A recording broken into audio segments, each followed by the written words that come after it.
Hey everybody, Marcos Villegas here in Los Angeles, being joined with Keith One-Time Thurman, who's getting ready to finally come back and fight against Jose Lopez, coming up January 26th at the Barclays in Brooklyn. And man, I know fans are excited that you're finally coming back, but for you, how does it feel to finally have a date, be okay, get ready for a camp and fight? Definitely, we're just so happy to be back in the game. It's a little depressing to have back-to-back injuries and to be out for so long. And also, I hit my peak. I accomplished my greatest boxing accomplishment, and then I haven't been back in the ring since. So, emotionally, there's been its ups and downs with it, but I have a great team. I got a lot of support, and the number one thing is that everybody said, you will be back, champ. You are coming back. And the only thing was I didn't do a lot of interviews because everybody was going to keep asking, when is it, when is it, when is it? But here it is. It is January 26th, Josecito Lopez. And so it just feels good to know that we have a fight date, to know that we have an opponent, and to know that we're going to be back in action in the welterweight division, defending this world title and just putting on a great performance, reminding the world who Keith Thurman is and what I bring to the sport of boxing. You're missing the other title, the WBC title, which you never lost. Which I never lost, but we did relinquish. Well, touching on that, Sean has it now. When you see him with the belt, what goes on through your mind? He's borrowing it, you know what I'm saying, a little bit. That's how I feel deep down, But ultimately, too, I like the fact that, he fought for it, You fight for a title, you're a champion, And Sean was a champion before, He's always been competitive at 147. He's had his ups and downs, I obviously believe that any day of the week that we step in the ring, I got his card. I got it the first time. I'll have it again. But it was a great fight the first time. I think it would be a tremendous fight the second time. I would actually love to, really, because Sean, it was a close fight. So I know Sean just feels like there was a little meat on the bone and he wants another bite out of it, So I would just like to get a more decisive victory if that fight presents itself in 2019 because, you cannot look past any opponent, Josecito Lopez.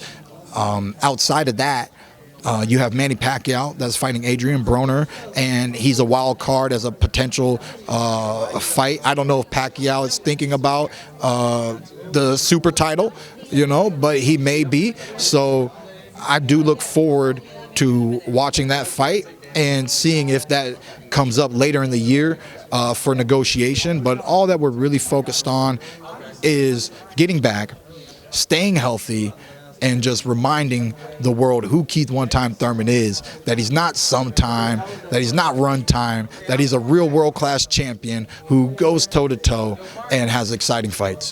When you hear those names that you listed, what goes on through your mind? And does it bug you? Because at one point you were like at the highest peak. Fun. It's fun. You fun with it? Oh, it's fun. The best one is Once Upon a Time Keith Thurman. Keith Once Upon a Time Thurman, because of the injuries. But what I feel like people don't really understand is that I've worked 23 years to be where I am in the sport of boxing. This is my blood, sweat, my tears. This is my passion. This is just all that I ever wanted. So to not fight is to not continue to live the dream. This right here is the dream come true, and I'm just grateful that we are stepping back into the ring, that the dream does go on, that it does get continued. There's a lot of athletes and just a lot of potential athletes or potential stars who get caught up in the streets, get caught up with injuries that pull them out of their sport, Achilles, spinal issues, car accidents, and just anything, There's tragic stories of super young college kids going to a party and not making it back from that party, and everyone in the article you'll read about all his accomplishments and what they projected of his future, the future that he doesn't get to see or she doesn't get to see. So at the end of the day, I'm just grateful to still be here, and it's beautiful that boxing is where it is today, that we got this deal with Fox, and I'm in the mix. I mean, like I said, I love boxing, but I love the welterweight division, and here I am, still champion of that welterweight division. I want to reestablish my unification because I do believe that is my belt. I deserve to have both on my shoulders, and then from there, move into bigger and better fights. You know, when people talk, Spence thinks, you know, I'm going to dodge him. He doesn't think, he's not too confident that you're going to fight him ever. Which is just, you know, foolish. But obviously, he's been ready. He's never been injured. You know what I mean? And it's just different when some athletes get to go throughout their whole athletic career without injuries and others suffer injuries. Look at Kobe at the end of his career and all the, and the knee and all these other issues, and it just happens, man. So like I said, I'm just happy to still be in the game. I look forward to showcasing my skills and talent, and then reminding them, oh yeah, that is Keith One-Time Thurman, and he's not no pushover. It's not gonna be easy to walk through him. Terence Crawford, thoughts on his knockout David Benavidez, because there's a growing thought that he's, no thoughts? No thoughts. Didn't watch the fight. Sounded. Why not? Sounded boring. Let everybody talk about it the next day. Still sounded boring. Okay, fighting somebody with a limp. No disrespect. You know what I'm saying? But you know I heard the boy was decent, but he was flat-footed. He suffered an injury. It wasn't even just an injury; it's a gunshot wound. You know, I've talked to fighters in the past, old school fighters who had suffered the same thing. Got shot in the shoulder. Their hooks were never the same. Their straight right hand was never the same. You know, at 147, Terence Bud Crawford's competition, zero respect. Has not been impressive. Jeff Horn, former champ. Former what? Okay, Jeff Horn. Who's Jeff Horn? Nobody. I got so many different disrespectful things that I can say right now. I don't even want to do it because that was back then. Doesn't even matter now. But Amir Khan can beat Jeff Horn. You know what I'm saying?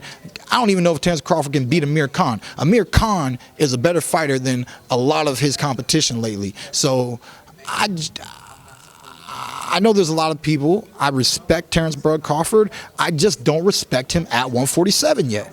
You know what I'm saying? I love the stripes and everything he's accomplished before he moved up into this weight division, but I think this weight division just separates itself from all the lower divisions. You know, we are the biggest of the smaller weights. What do I mean by that? At 147, it's the last weight class where you wear 8-ounce gloves. As soon as you weigh 149, most states will make you put on 10-ounce gloves. Okay, so 148. So and a pound over 147, you're putting on 10-ounce gloves. You know, so I'm a natural welterweight. Crawford isn't.